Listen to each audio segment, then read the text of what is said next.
Hola, hola chicos, ¿cómo están? Buenos días, espero estén bien.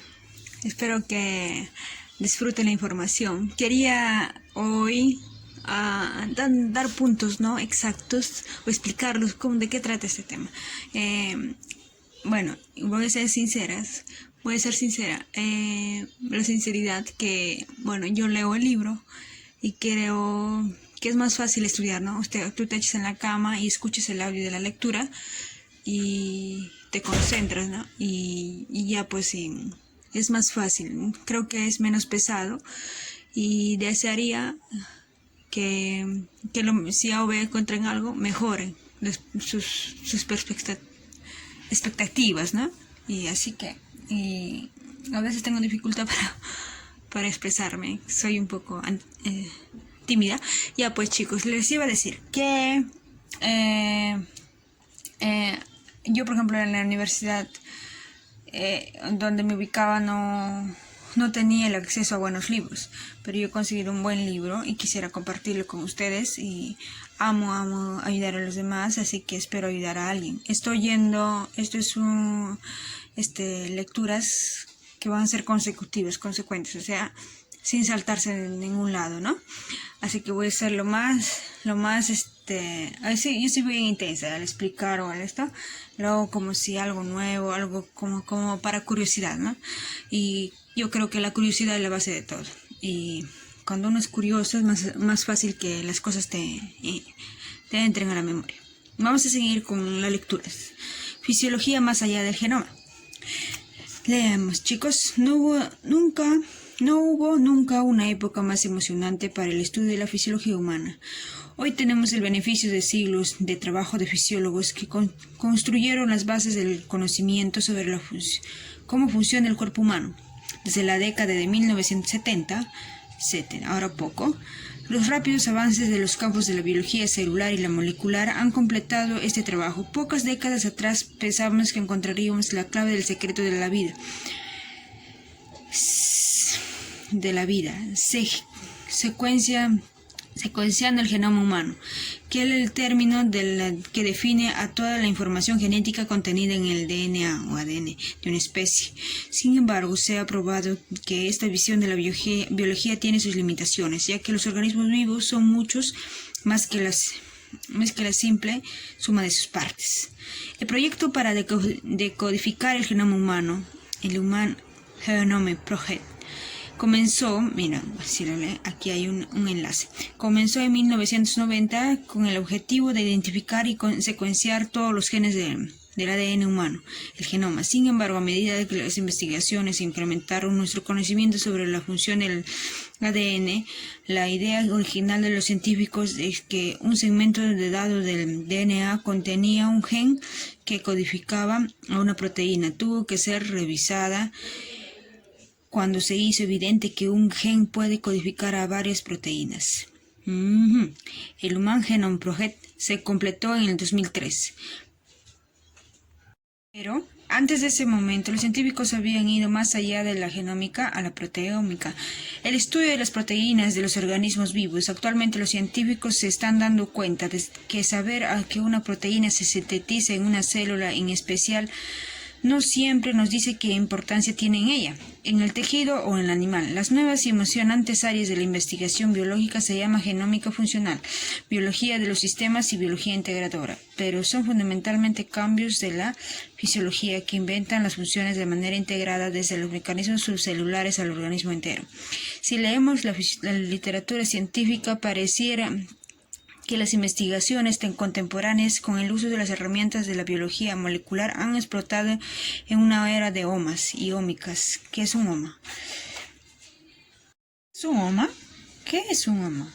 El sufijo aparente deriva de la palabra en latín que significa masa o tumor, pero actualmente se usa para referirse a un grupo de elementos que suman un todo, como el genoma. Uno de los principales usos del sufijo oma en biología es la palabra bioma. ¿Están escuchando, chicos? Genoma. Es como un todo, ¿verdad? ¿Qué significa? Una comunidad entera de organismos que viven en una región ecológica importante, como el bioma marino y el bioma desértico. El genoma es la suma de todos los genes de un organismo y el proteoma es la suma de todas sus proteínas de un organismo. Muy bien. Los adjetivos derivados terminados en ómica describen a la investigación relacionada con el estudio de un oma, y agregar ese sufijo a una palabra se ha convertido en la manera más precisa de referirse a un campo de estudio. Así, el tradicional estudio de la bioquímica ahora incluye a la metabolómica, estudio de las vías metabólicas, y las interacciómica, estudio de las interacciones entre las proteínas. Si buscamos el Internet encontramos muchas menciones de transcriptoma, RNA, lipidoma, lípidos, y glucoma, carbohidratos. La locura de OMA también ha dado origen a términos como celuloma, enzimoma y hasta desconocidoma, proteínas sin funciones desconocidas. Existe incluso una publicación llamada Omics, el término para ómica en inglés. ¡Oh, qué loco! Ya bueno.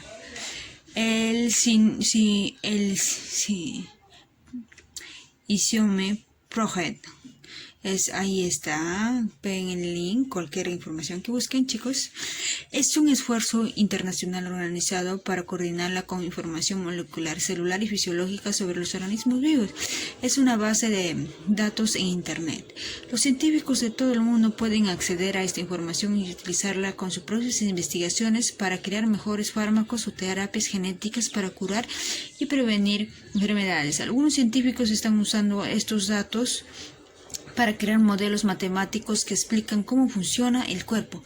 El Isiome Project es un emprendimiento ambicioso que promete integrar la información surgida en distintas áreas de la investigación para que podamos acrecentar nuestro conocimiento sobre los complejos procesos que llamamos vida, chicos. O sea, es un conocimiento muy amplio. ¿Cómo es ese vida? Vida es tan amplio. Pero a eso hay que meterle curiosidad, ¿no? Curiosidad. La fisiología es una ciencia integradora. Los fisiólogos están entrenados para pensar en la integración de las funciones a través de varios niveles de organización, desde las moléculas al organismo vivo. Integrar significa sumar a varios elementos para crear un todo unificado. Nosotros somos unos seres integrados. Uno de los desafíos actuales de la fisiología es integrar la información sobre los diferentes sistemas y órganos para obtener una visión completa del organismo humano vivo. Este proceso se complica por el hecho de que muchos sistemas complejos, incluidos los del cuerpo humano, poseen propiedades emergentes, que son propiedades cuya existencia no puede predecirse basando solamente en el conocimiento de sus componentes individuales. Una propiedad emergente no es una propiedad de un solo componente del sistema y es mucho mayor que la simple suma de sus partes individuales. Entre las propiedades emergentes más complejas en los seres humanos se encuentran las emociones, la inteligencia y otros aspectos en las funciones cerebrales, ninguna de las cuales pueden predecirse a partir del conocimiento de las propiedades individuales de las células nerviosas. Como se mencionó anteriormente, la integración de las funciones entre los sistemas y a través de varios niveles de organización es un tema central de la fisiología. Tradicionalmente, los estudiantes aprenden sobre el aparato cardiovascular y la regulación de la presión arterial en una unidad. Luego estudian los riñones y el control del volumen corporal con otra diferente. En el organismo vivo, sin embargo, los aparatos cardiovasculares, o sea, del corazón y renal, se comunican entre sí, y un cambio en uno de ellos probablemente cause una reacción en el otro. Por ejemplo, la presión arterial está influida por el volumen del cuerpo y los cambios en ella puede tener efectos significativos en la función de los riñones. Uno de los aspectos más interesantes y desafiantes del estudio de la fisiología es el desarrollo de habilidades que nos ayuda a entender cómo trabajan juntos los distintos sistemas y aparatos. Una de las maneras en la que los fisiólogos lo han usado dos tipos de mapas. El primer tipo de mapa que se muestra en la figura 1,5. Es una representación esquemática de la estructura o la función. El segundo tipo de mapa que se muestra en la figura 1,5b muestra el proceso fisiológico y por ende se lo llama mapa de proceso. Un nombre alternativo es diagrama de flujo. El concepto de la función integrada es el principio regente de la investigación aplicada. O sea, investigación profunda, aplicada, ¿qué quiere decir? Ya. Un enfoque descrito a veces como del laboratorio o la cama del paciente. Las investigaciones aplicadas llevan los conocimientos y resultados obtenidos en la investigación biomédica básica al tratamiento y la prevención de las enfermedades a nivel de los aparatos y sistemas. Conocemos casi completamente la mecánica de la función corporal. La pregunta es sin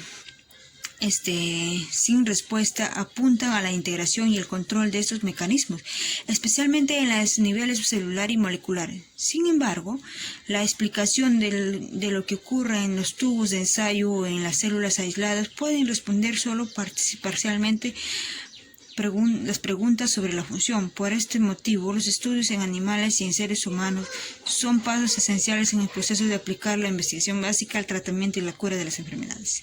Aquí estamos hablando del mapa 1,5, que tanto estamos hablando.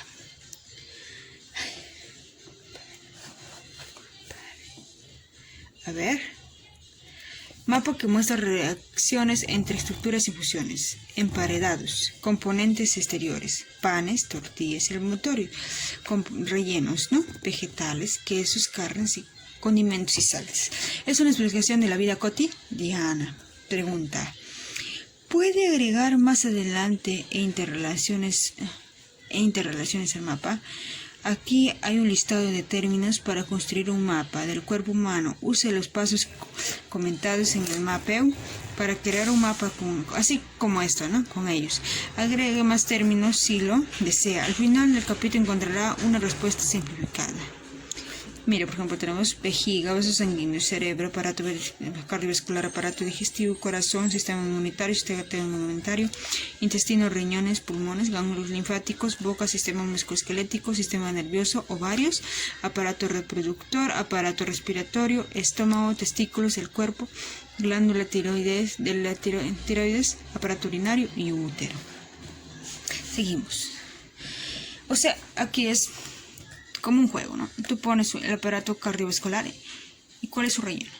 Exterior, interior, Lo exterior, el cardiovascular, el corazón, los vasos, interior, válvulas, el miocardio, recubrimiento del miocardio, pleura, entre otras cosas, ya. Temas de fisiología. Recuérdase la frase que abre este capítulo. La fisiología no es una ciencia ni una profesión, sino un punto de vista. Los fisiólogos se jactan de relacionar los procesos que estudian con el funcionamiento del organismo como un todo. Es ser capaz de pensar en cómo múltiples órganos y sistemas integran sus funciones. Funcionamiento. En uno de los aspectos más difíciles del estudio de la fisiología, y si uno quiere especializarse en ella, debe hacer más que simplemente memorizar hechos y aprender nueva terminología. Los investigadores han demostrado que la capacidad de resolver problemas requiere un marco conceptual o una imagen completa del campo. Este libro ayudará a construir un marco conceptual para la fisiología, describiendo explícitamente los conceptos biológicos básicos o temas. Cuadro 1,2. 4 temas principales en este. Acá tenemos otro cuadro, chicos, lo que decía la 1,5b. Los procesos o diagrama de flujo. Persona que trabaja al aire libre en un día caluroso y seco. ¿Qué pasa? Pérdida de agua corporal por evaporación. Concentración de los líquidos corporales. Detección de cambios en la concentración interna por la parte de los receptores internos. Estimulación de las vías de la sed. Las personas beben agua. El agua agregada a los líquidos corporales disminuye su concentración. Cuadro 1,2. Conceptos clave. Temas de la fisiología. 1. Homeostasis y sistema de control. Esos son los conceptos clave. Uso de la energía biológica. Relación entre estructura y función. Compartimentación, propiedades mecánicas de células, tejidos y órganos internos, interacciones moleculares, comunicación, flujo de información, flujo de masa.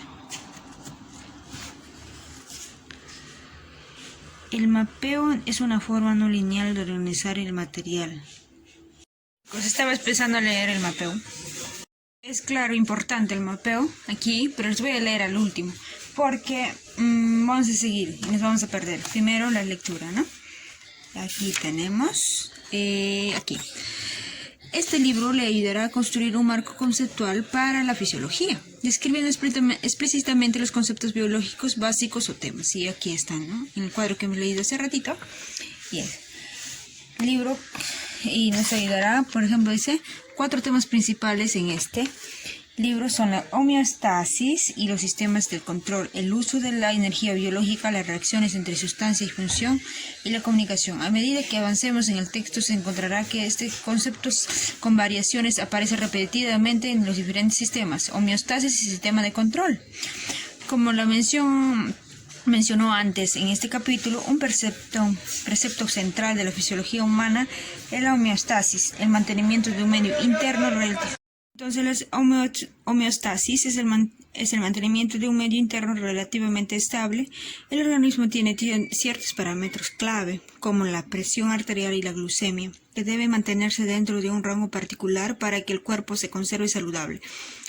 Estos parámetros claves son variables reguladas, controladas y ajustadas por los sistemas de control fisiológicos. En su forma más simple, un sistema de control tiene 3 componentes. 1. Una señal de entrada. 2. Un controlador que está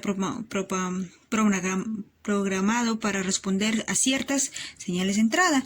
Y 3. Que es una señal de salida. Tenemos la figura 1,6. Los diferentes tipos del sistema de control se presentarán en el capítulo 6. Aquí tenemos, ¿ves? Señal de entrada, controlador, señal de salida. Ya, uso de la energía biológica. Los procesos que tienen un lugar en los organismos requieren el aporte continuo de energía. ¿De dónde proviene esta energía? ¿Y cómo se la almacena? En el capítulo 4 se responden estas preguntas y se describen algunas de las formas de que la energía del cuerpo se utiliza para la síntesis y la degradación de moléculas. En capítulos posteriores aprenderemos cómo se usa la energía para transportar las moléculas a través de las membranas celulares y para crear movimiento. Relaciones entre estructuras y función. La integración de estructura y función en otro de los temas de fisiología. Entre las influencias estructurales en la función se encuentran las interacciones moleculares, la división del organismo en comportamientos separados y las propiedades mecánicas de células, tejidos y órganos. Interacciones moleculares. La capacidad de las moléculas individuales de unirse o reaccionar con otras moléculas es esencial para la función biológica y esta capacidad se relaciona íntimamente con la estructura de cada una de ellas. Algunos ejemplos de interacción entre las moléculas son las enzimas que aceleran la reacción químicas o las moléculas de señalización que unen proteínas de las membranas. Las interacciones moleculares se analizarán en el capítulo 2. División del organismo y las células en comportamientos y compartimentos. La compartimentación o presencia de compartimentos separados permite a la célula, el tejido o el órgano especializarse y aislar sus funciones. Las membranas separadas una célula de otra y del líquido extracelular y forman compartimentos diminutos dentro de la célula llamados orgánulos. A veces a nivel macroscópico, los tejidos y órganos del cuerpo forman compartimentos funcionales separados. La compartimentación es el tema principal del capítulo 3. Propiedades mecánicas de células y tejidos y órganos. Las propiedades físicas de la célula y los tejidos son a menudo el resultado directo de su anatomía. Algunas de las propiedades mecánicas de las células y los tejidos que influyen en la función son la distensibilidad, capacidad de estirarse, la elasticidad, capacidad de retornar al estado original, la fuerza o resistencia, la flexibilidad y la fluidez. Además, las propiedades de los tejidos y órganos especializados del organismo les permiten funcionar como bombas, filtros o motores biológicos. Comunicación. Tanto la integración entre la estructura y función como la homeostasis hacen necesario que las células del organismo se comunican entre sí con rapidez y eficacia. El flujo de información en el cuerpo se lleva a cabo bajo la forma de señales químicas o de señales eléctricas. La información puede pasar de una célula a sus vecinas, comunicación local, o de una parte del cuerpo a otra, comunicación a larga distancia. La información almacenada en el código genético pasa de una célula a sus hijas y de un organismo a sus descendientes. La comunicación entre los compartimentos intracelulares y el líquido extracelular requiere de la transferencia de información a través de la barrera de la membrana plasmática. La membrana es selectivamente permeable, lo que significa que algunas moléculas pueden pasar a través de ella, pero otras no pueden hacerlo. Claro, ¿no? Algunas por los poros, algunas moléculas entran, algunas no. Los detalles de cómo las moléculas cruzan la membrana biológica se mostrarán en el capítulo 5. En algunos casos, existen mecanismos especializados que permiten a las moléculas de señalización extracelular hacer llegar sus mensajes a través de la membrana sin entrar en la célula. Un proceso que se llama traducción de señales. La comunicación química y la traducción de señales se explican con más detalle en el capítulo 6. En fisiología también nos ocupa el flujo de masas, el movimiento de sustancias dentro de los compartimentos del cuerpo y entre ellos. La sangre fluye por el aparato circulatorio, el aire fluye hacia adentro y hacia afuera de los pulmones, los gases, los nutrientes y los desechos entran y salen de las células. El movimiento de los materiales en este flujo de masas es posible porque existe una impulsora, como la presión o la diferencia de concentraciones, un gradiente. En algunas situaciones, el flujo de masas recibe la oposición de la fricción o de otras fuerzas que crean resistencia al flujo. La mayor parte del flujo de masas del cuerpo requiere el aporte de energía en algún punto del proceso. Los conceptos de gradiente, flujo y resistencia se comentarán nuevamente en el capítulo 5. Los temas aquí descritos aparecerán una y otra vez en los próximos capítulos del libro. Búsquelos en el material del resumen y en las preguntas al final de cada uno de ellos. A ver, vamos a otro. La ciencia y la fisiología. ¿Cómo sabemos lo que sabemos sobre la fisiología del cuerpo humano? La observación y la experimentación sobre los elementos clave de la investigación científica. Un investigador. La observación y la experimentación son los elementos clave de la investigación científica. Un investigador observa un hecho y, utilizando los conocimientos previos, formula una hipótesis o suposición lógica sobre cómo sucede el hecho. El siguiente paso a probar la hipótesis mediante el diseño de un experimento en el cual el investigador manipula algún aspecto del hecho.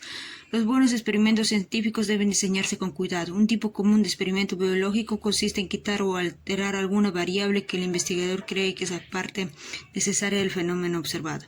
La variable alterada es la variable independiente. Por ejemplo, una biología nota que los pájaros de un comedero parecen comer más en invierno que en verano.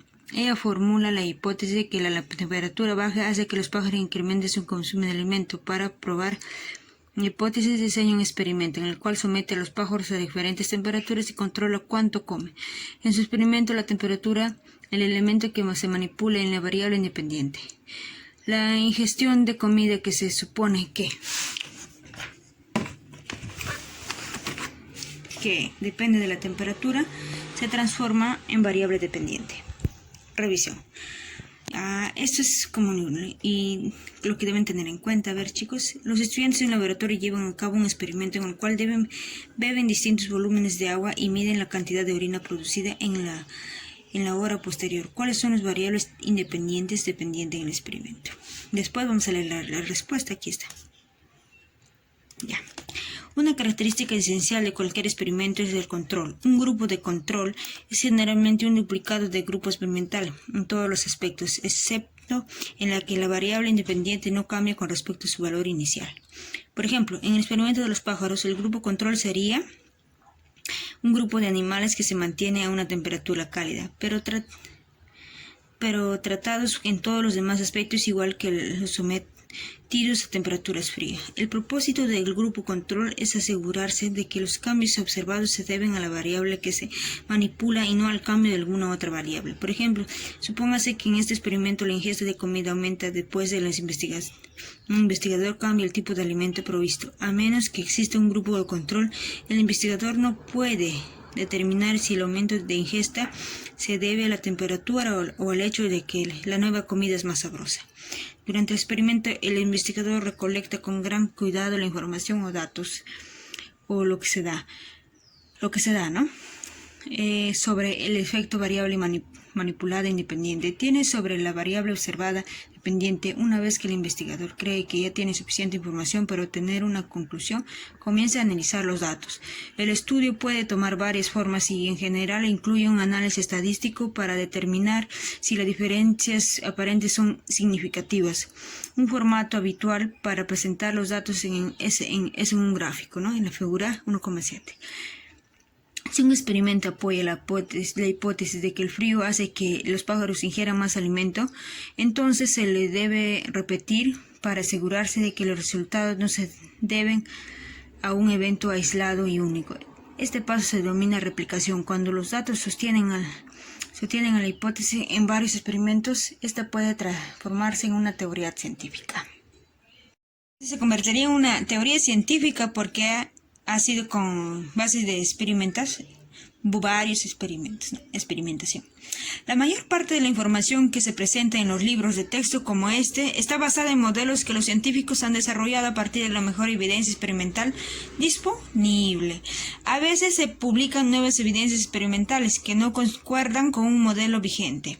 En este caso, el modelo debe revisarse para que sea coherente con las nuevas observaciones. Así, aunque se puede aprender un hecho fisiológico, estudiando este libro, dentro de 10 años, ese hecho puede ser estudiado inexacto debido a lo que los científicos hayan descubierto en este tiempo. Por ejemplo, en 1970 los estudiantes aprendían que la membrana celular era como un emparedado de mantequilla, una estructura compuesta por una capa de líquidos encerrada en dos capas de proteínas. En 1972, sin embargo, los científicos presentaron un modelo de membrana muy diferente, ¿no? En el cual los glóbulos de proteínas flotan dentro de una capa doble de lípidos.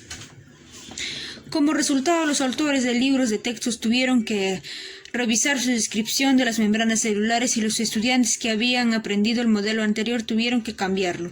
¿De dónde vienen nuestros modelos científicos sobre la fisiología humana? Hemos aprendido mucho de lo que sabemos a partir de experimentos en animales, desde los calamares hasta ratas. En muchas instancias, los procesos fisiológicos en esos animales son idénticos a los que ocurren en los seres humanos, o son lo suficientemente similares como para poder extrapolar los datos obtenidos. Es importante usar modelos no humanos porque los experimentos en personas pueden ser difíciles de llevar a cabo. Sin embargo, no todos los estudios hechos en animales pueden aplicarse a los seres humanos. Por ejemplo, un antidepresivo que se ha estado usando de manera segura durante años en Europa fue sometido a prueba estricta requerida por la Food and Drug Administration de Estados Unidos antes de poder ser comercializado en el país. Cuando se les administró el fármaco a perros de raza Beagle, durante algunos meses los animales comenzaron a morir por causas cardíacas. Los científicos se alarmaron hasta que nuevas investigaciones mostraron que esta raza de perros posee una constitución genética única que permite la degradación del fármaco en una sustancia más tóxica. El medicamento era perfectamente seguro en otra raza de perros y en los seres humanos y en consecuencia se les aprobó para su comercialización. Los resultados de los experimentos en seres humanos pueden ser difíciles de interpretar. Existen muchas razones por las cuales es difícil llevar a cabo experimentos en seres humanos, entre ellas la variabilidad, los factores psicológicos y las consideraciones éticas. Variabilidad. Las poblaciones humanas tienen una enorme variedad genética y medioambiental, aunque los libros de fisiología generalmente presentan valores promedio para la mayoría de las variables fisiológicas como la presión arterial. Estos valores promedio simplemente son un número que queda en algún lugar cerca del medio de un amplio rango de valores. Así,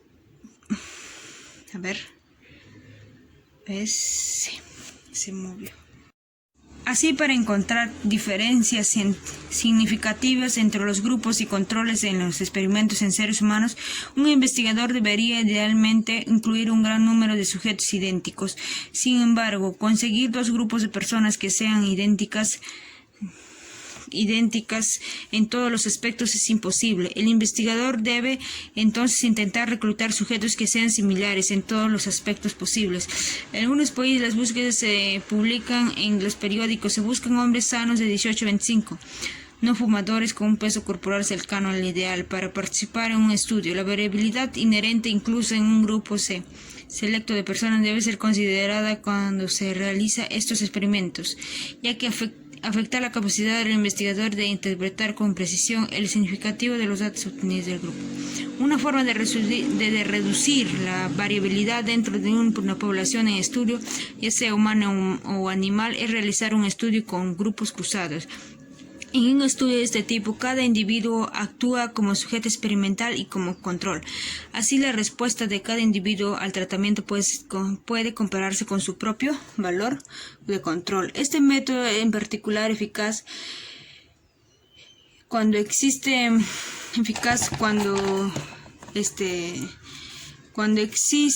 mucha variabilidad dentro de la población. Por ejemplo, en un ensayo de una medicación para la presión arterial, los sujetos pueden dividirse en dos grupos. El grupo A recibe una sustancia inactiva placebo, de latín agradar, durante la primera mitad del experimento, luego pasa a recibir el fármaco experimental. En la segunda mitad del grupo B comienza el fármaco experimental y luego la cambia por el placebo. Este esquema le permite al investigador evaluar el efecto del agente en cada individuo. Estadísticamente, los datos obtenidos pueden analizarse usando varios métodos que contemplan los cambios en cada individuo, uno más que los cambios del general. Factores psicológicos. Otra variable significativa en los estudios de los seres humanos es el aspecto psicológico de administrar un tratamiento.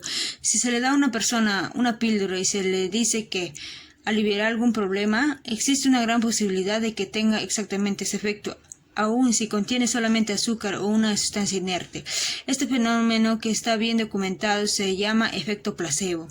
De la misma manera, si se le advierte a las personas que el agente tomando puede tener un efecto adverso específico, esas personas informarán una mayor incidencia del efecto que un grupo similar que no haya recibido el aviso. Este fenómeno se denomina efecto nocebo, en la palabra latina nocere. Hacer daño, ¿no? Los efectos placebo y nocebo muestran la capacidad de nuestras mentes de alterar las funciones fisiológicas de nuestros cuerpos. Al montar un experimento con sujetos, se debe tratar de controlar los efectos placebo y nocebo. La manera más simple de hacerlo es con un estudio con enmascaramiento o ciego, en el cual los sujetos no saben si están recibiendo el tratamiento o el placebo. Aún esta precaución puede fallar. Sin embargo, si el investigador que evalúa al sujeto sabe qué tipo de tratamiento está recibiendo, las expectativas del investigador sobre lo que el tratamiento logrará o no puede teñir sus observaciones o sus interpretaciones. Para evitar este problema, se realizan a menudo estudios con doble enmascaramiento o doble ciego, en los cuales un tercer individuo no involucrado en el experimento es el único que sabe qué grupo recibe el tratamiento experimental y qué grupo recibe el control. El diseño experimental más complicado para hacer mínimos los efectos psicológicos en el estudio en grupos cruzados y doble enmascaramiento, en el cual el grupo control de la primera mitad del experimento se transforma en el grupo experimental en la segunda mitad y viceversa. Consideraciones éticas. Las cuestiones éticas surgen cuando se usan seres humanos como sujetos de experimentación, en especial cuando son personas que padecen una enfermedad. ¿Es ético privar al grupo control de un nuevo y promisorio tratamiento? Un ejemplo destacado ocurrió hace unos años, cuando los investigadores estaban probando la eficacia de un tratamiento para disolver los coágulos sanguíneos en las víctimas de infartos. La tasa de sobrevida entre los pacientes tratados fue tanto más elevada que el estudio se interrumpió, de manera que los miembros del grupo control recibiesen también el agente experimental. Por el contrario, las pruebas realizadas con algunos agentes anticancerosos mostraron que los tratamientos experimentales eran menos eficaces para detener la metástasis de los tratamientos estándares usados por los controles. Era ético subtratar a los pacientes del grupo experimental privándolos de las prácticas médicas habituales y más eficaces. Actualmente la mayoría de los estudios son evaluados de manera continua sobre la marcha para reducir la posibilidad de que los sujetos resulten perjudicados por participar. En 2002, un ensayo sobre la terapia de reemplazo hormonal en las mujeres menopáusicas se incluyó tempranamente cuando los investigadores notaron que las mujeres que tomaban una píldora con 2 hormonas desarrollaban enfermedad cardiovascular y cáncer con mayor frecuencia que las que reciben un placebo. Por otra parte, las mujeres que reciben hormonas tenían menores tasas de cáncer de colon y fracturas óseas. Los investigadores decidieron que los riesgos asociados con el tratamiento excedían los potenciales beneficios, y el estudio se interrumpió para aprender más sobre este ensayo clínico y sobre las ventajas y desventajas de la terapia de reemplazo hormonal. Aquí tenemos, vean el enlace o desean buscar más información. Los estudios en seres humanos pueden adoptar muchas formas. Casi a diario, los periódicos muestran artículos acerca de los ensayos clínicos sobre la eficacia del medicamento u otros tratamientos médicos. Muchos aspectos diferentes del diseño experimental pueden afectar la validez y la aplicabilidad de los resultados de estos ensayos. Por ejemplo, algunos estudios se llevan a cabo solamente por un periodo de tiempo limitado en un número limitado de personas, como los estudios que realiza la Food and Drug Administration de los Estados Unidos en el proceso de aprobación de un fármaco. En varias instancias, en los últimos años, medicamentos aprobados como resultado de estos estudios fueron posteriormente retirados del mercado, cuando su uso extendido develó sus efectos adversos e incluso muertes. Los estudios longitudinales se diseñan para llevarse a cabo en un periodo de tiempo largo. Uno de los estudios longitudinales más famosos es Framingham Heart Study, y ahí está el enlace, que comenzó en 1948 y aún sigue realizándose. Este proceso es un estudio prospectivo, porvenir, mirar hacia adelante, que reclutó a personas sanas y les ha estado siguiendo durante años para identificar los factores que contribuyen al desarrollo de las enfermedades cardiovasculares. Este trabajo ya ha hecho importantes contribuciones a la atención sanitaria y continua con los hijos, hoy adultos de los participantes originales. Otros diseños de estudio que pueden encontrar en la literatura son los estudios transversales y los retrospectivos. Los estudios transversales analizan a la prevalencia de una enfermedad o un trastorno en una población. Los datos de estos estudios identifican tendencias que luego deben ser investigadas con más detalle. Por ejemplo, si un grupo etario o un nivel socioeconómico se asocian con un riesgo más elevado de desarrollar la enfermedad que se está evaluando. Los estudios retrospectivos, o sea, hacia atrás, mirar hacia atrás, comparan grupos de personas que tienen una enfermedad en particular con un grupo control similar. Pero, ¿qué pasa? A ver, voy a... pero sano para ver si el desarrollo de la enfermedad puede asociarse con una variable en particular. A menudo, los resultados de uno o varios estudios publicados no coinciden con los otros estudios. En algunos casos, el motivo de ello resulta ser alguna limitación en el diseño de estudio, como el uso de un número pequeño de sujetos que puede no ser representativo de poblaciones más grandes. En otros casos, el problema puede deberse a diferencias pequeñas, pero potencialmente significativas. En el diseño experimental de los distintos estudios, una forma en que los científicos intentan resolver estos resultados contradictorios es recurriendo a la metaanálisis de los datos. El metaanálisis combina todos los datos de un grupo de estudio similar similares y utilizan sofisticadas técnicas para extraer tendencias significativas o hallazgos de los datos combinados. Por ejemplo, se realizaron muchos estudios para evaluar si la glucosamina o el condroitin sulfato, dos suplementos dietarios, podrían mejorar los casos de enfermedades degenerativas en las articulaciones. Sin embargo, los estudios individuales tenían números pequeños de sujetos, menos de 50, y se había realizado con diferentes regímenes de dosificación, haciendo difíciles las comparaciones. Un grupo de investigadores llevó a cabo un metaanálisis usando métodos estadísticos y concluyó que en la mayoría de las investigaciones la glucosamina sí tenía un efecto beneficioso. La dificultad para utilizar a seres humanos como sujetos de experimentos es una de las razones por las cuales los científicos usan animales para desarrollar muchos de sus modelos. Desde la década de 1970, la experimentación en animales se ha incrementado en fisiología, con técnicas desarrolladas por biólogos celulares y genetistas moleculares. A medida que hemos comprendido los fundamentos de cómo las señales químicas en el cuerpo son recibidas e interpretadas por las células, hemos desentrañado los misterios de muchos procesos. A hacerlo nos hemos acercado a la posibilidad de tratar varias enfermedades corrigiendo su causa, más que simplemente aliviando sus síntomas. Cada vez la medicina se está volcando hacia las terapias basadas en intervenciones a nivel molecular. Un ejemplo clásico es el tratamiento de la fibrosis quística, una enfermedad hereditaria en la cual la mucosidad de los pulmones y el tubo digestivo es inusualmente elevada. Durante muchos años los pacientes con este trastorno tenían pocas alternativas terapéuticas y la mayoría moriría en corta edad. Sin embargo, las investigaciones básicas sobre los mecanismos mediante los cuales las sales y el agua se mueven a través de la membrana celular brindaron pistas sobre la causa subyacente de la fibrosis quística, una proteína defectuosa en la membrana de las ciertas células.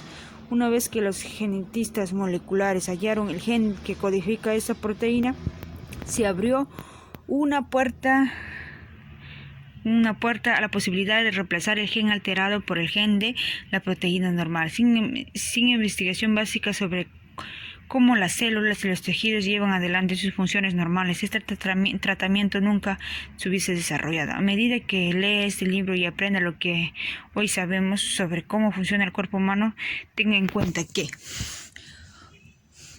muchos de los hechos aquí representados reflejan modelos sobre nuestro conocimiento actual y que están ajustados a cambios. Aún existen muchos interrogantes en fisiología que aguardan que los investigadores encuentren respuestas. Hasta uno mismo puede ser investigador. Búsqueda y lectura de literatura científica. Una habilidad que el estudiante de fisiología debería adquirir en la de encontrar información de la literatura científica.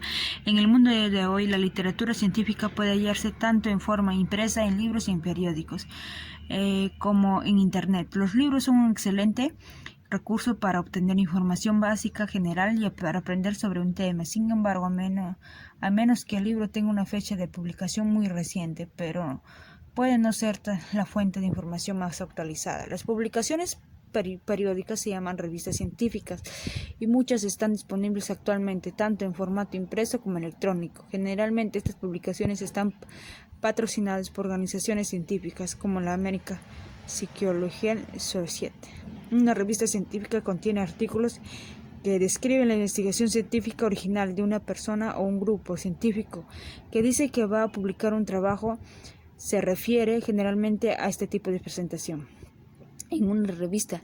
La mayoría de los artículos de este tipo están revisados por pares, lo que significa que la investigación descrita en el trabajo ha pasado por un proceso de revisión en el cual un panel anónimo de 2 o 3 científicos calificados critican el material. La revisión por pares es como un control de calidad porque un informe que no cumple con los estándares de los revisores será rechazado por el lector de la revista. Muchas revistas publican revisiones. Estas son resúmenes de investigaciones recientes sobre un tema en especial. Cuando se está empezando a investigar un tema, se debe comenzar con las revisiones recientes porque en general contiene más información actualizada que un libro que trate el mismo asunto. Muchos estudiantes comienzan su búsqueda de información sobre un tema en Internet. Cuidado, cualquiera puede crear una página en la red y publicar información en ella.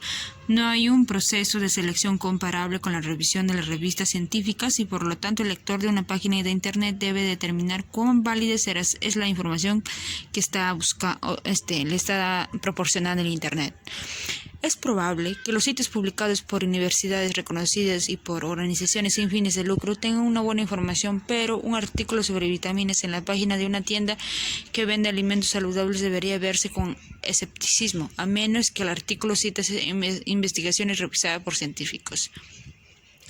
A menudo se busca en Internet utilizando Google, www.google.com, un motor de búsqueda desarrollado en la Universidad de Stanford. Cuando se buscan artículos de investigación puede probarse en Google Scholar. Esta nueva herramienta de búsqueda ubica fuentes más serias, como revistas con revisión de pares y publicaciones académicas. Definir los términos de búsqueda. Cuando se decide buscar información, ya sea de Internet o en una de las muchas bases de datos que catalogan a las publicaciones científicas, el primer paso debe ser definir los términos de búsqueda. Luego se realiza una búsqueda de palabras clave. Las bases de datos como Mainline, publicada por la National Library of Medicine en los Estados Unidos, también tiene listas estandarizadas de términos indexados. Si se accede a PubMed, la revelación de acceso libre de Mainline, la búsqueda básica se hace escribiendo un término en general en inglés. Si se accede al Medlink a través de un motor de búsqueda como Ovid, el programa tratará de relacionar las palabras ingresadas con el término de índice de la base de datos, que se llama encabezados MES. Los encabezados MES encontrados son palabras relacionadas con la ingresada, patologías que tienen que ver con ella, etc. Para encontrar artículos de revisión debe agregarse la palabra REWI a los términos de búsqueda o utilizar la información límite. Para acortar la búsqueda de las revisiones, cuando se realiza una búsqueda de Internet con una herramienta como Google, se deben pensar con más cuidado los términos de búsqueda que se usarán. Pequeños cambios en la palabra pueden causar grandes diferencias. Para comprobar esto, escribe una palabra en Google y vea cuántas respuestas obtenidas, cuántas respuestas listadas tiene. Luego escribe la misma palabra en plural y vea las diferencias en lo que obtiene y el número de respuestas. Para obtener un buen grupo de ayudas interactivas en la búsqueda de Internet, véase este link. Nótese que no hay www en esta dirección. Estas ayudarán a aprender cómo buscar y evaluar sitios en Internet. Formatos de citas. Cuando se encuentra un artículo, ya sea impreso o en Internet, se debe bajar la cita completa. Los formatos de cita para los artículos de las revistas varían levemente en las distintas fuentes, pero en general contienen los siguientes elementos, como la puntuación que se muestra. Autor es título del artículo, nombre de la publicación, volumen, número, páginas incluidas, año de publicación. Echevarría M.A. y Wright. Acoporins, ciclo Bioch y el año de publicación 1998. En muchas citas el nombre de la revista se menciona con abreviaturas estándar. Por ejemplo, el American Horn se abrevia AMCIOL. Para cada año calendario se le asigna a todas las publicaciones que la revista un número de volumen. La primera de un volumen dado es el número 1, la segunda es el número 2 y así sucesivamente. Para citar fuentes de Internet se necesita un formato diferente. Aquí una sugerencia para hacerlo. Autor, editor si se conoce, fecha de revisión y de publicación si se dispone, título de la página, medio de publicación, editor de la página, URL, fecha en el que se accedió. Por ejemplo, Patton, editor, 2005, Biología Horn, Abreviations Online. Y aquí van a... ¿Ves? A diferencia de los medios impresos, las páginas de Internet no son permanentes y a menudo desaparecen a cambio del lugar. Si se accede en Internet a una revista con versión impresa, se debe citar esta última, no la URL. Revisión. Lea la cita del artículo sobre la aquaporina y responda a las preguntas. ¿Quién es el primer autor? B. ¿Cuál es el nombre completo de la revista en la cual se publicó el trabajo? Suponiendo que se trata de una revista mensual. ¿En qué mes apareció el artículo? ¿En qué página comienza el artículo? Respuesta. Después vamos a leer la respuesta, ¿no? Que está en la página 18. Copiar o parafrasear material de otra fuente sin reconocerla es una falta de honestidad académica.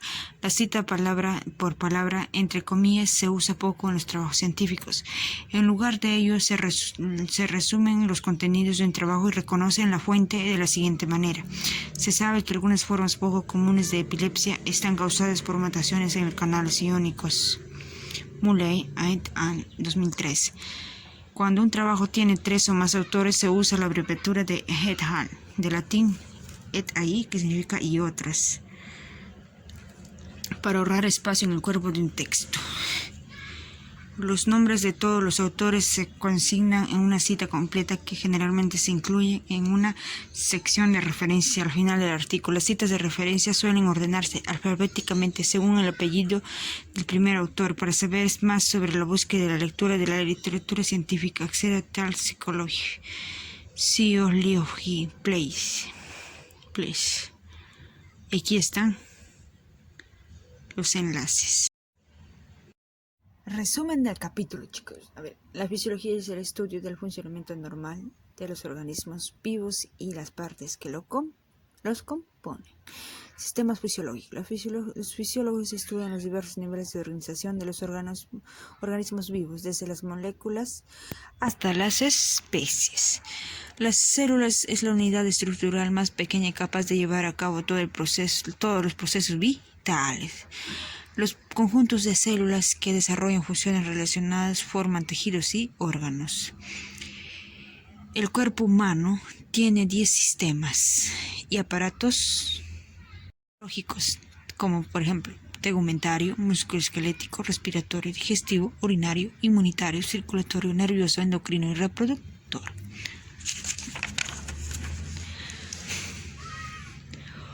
Funciones y proceso. La función de un sistema o de un evento fisiológico es el porqué del sistema. El proceso por el cual dicho proceso ocurre es el cómo ocurre del sistema. El enfoque teleológico de la fisiología explica por qué ocurren los eventos. El enfoque mecanicista explica cómo ocurren, lo explica, ¿no? Homeostasis. El cuerpo humano como un todo está adaptado para responder a un entorno variable, pero la mayoría de las células individuales tolera muchos menos cambios. La homeostasis es el mantenimiento de un medio interno relativamente constante. Entre los parámetros que están regulados homeostáticamente se hallan la temperatura, el pH, las concentraciones de iones y el agua. El medio interno del organismo es el líquido extracelular. La incapacidad de mantener la homeostasis puede conducir a la enfermedad. Fisiología más allá del genoma. El enfoque de las investigaciones actuales pasó de la identificación de las proteínas del cuerpo al estudio de cómo esas proteínas y otras moléculas influyen en las funciones del organismo. La fisiología es una ciencia integradora. Muchas funciones complejas son propiedades emergentes que no pueden predecirse a partir de las propiedades de las partes que las componen. La investigación aplicada lleva los resultados de la investigación fisiológica básica a los problemas médicos. Temas de fisiología. Los 4 temas principales de la fisiología son la homeostasis y el sistema de control, el uso de la energía biológica, las relaciones entre la estructura y función, tales como la interacción moleculares y la compartimentación, y la comunicación entre las células. La ciencia y la fisiología. La observación y la experimentación son los elementos clave de la investigación científica. Una hipótesis es una suposición lógica sobre cómo ocurre un evento. En la experimentación científica, el factor manipulado por el investigador es la variable independiente, el factor observado es la variable dependiente. Todo experimento bien diseñado tiene un control para asegurarse de que los cambios observados se deben a la manipulación experimental y no a otro factor externo. interno. Los datos e información recolectada durante el experimento se analizan y se presentan a medida en forma de gráfico. Una teoría científica es una hipótesis que ha sido confirmada por los datos de varias ocasiones. Cuando la evidencia experimental nueva no coincide con una teoría o modelo, entonces estos deben ser revisados. La experimentación en animales es una parte importante del aprendizaje de la fisiología humana debido a la enorme variabilidad en los seres humanos y porque es difícil controlar los experimentos en estos últimos. Además, cuando se utilizan seres humanos como sujetos de experimentos surgen problemas éticos. Es un estudio con grupos cruzados. En un estudio con grupos cruzados, cada participante actúa como sujeto de experimentación y como control. Durante la mitad del experimento recibe una sustancia inactiva llamada placebo.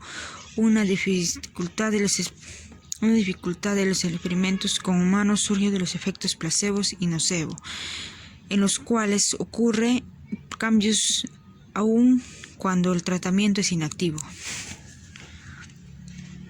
En un estudio con enmascaramiento ciego, el sujeto no sabe si está recibiendo el tratamiento experimental o un placebo. En un estudio con doble enmascaramiento o doble ciego, una tercera persona que no participa del experimento es la única que sabe cuál grupo es experimental y cuál el control. En un estudio con grupos cruzados y doble enmascaramiento, el grupo control de la primera mitad del experimento se transforma en grupo experimental de la segunda y viceversa. El metaanálisis de los datos combina los obtenidos en varios estudios para observar tendencias. Búsqueda de lectura literaria o científica. La literatura científica puede encontrarse en formato impreso y electrónico. El lector debe evaluar en forma crítica cada fuente para determinar su validez. Eso es todo, chicos, los quiero mucho. Y como ven, esas son ya preguntas. Vamos a seguir para adelante. Este es un libro continuo y cualquier cosa que encuentre, nueva información, les voy a pasar. Y tenga una consulta, escríbenme que yo les voy a responder. Los quiero mucho y espero ayudar a alguien. Muchos besos.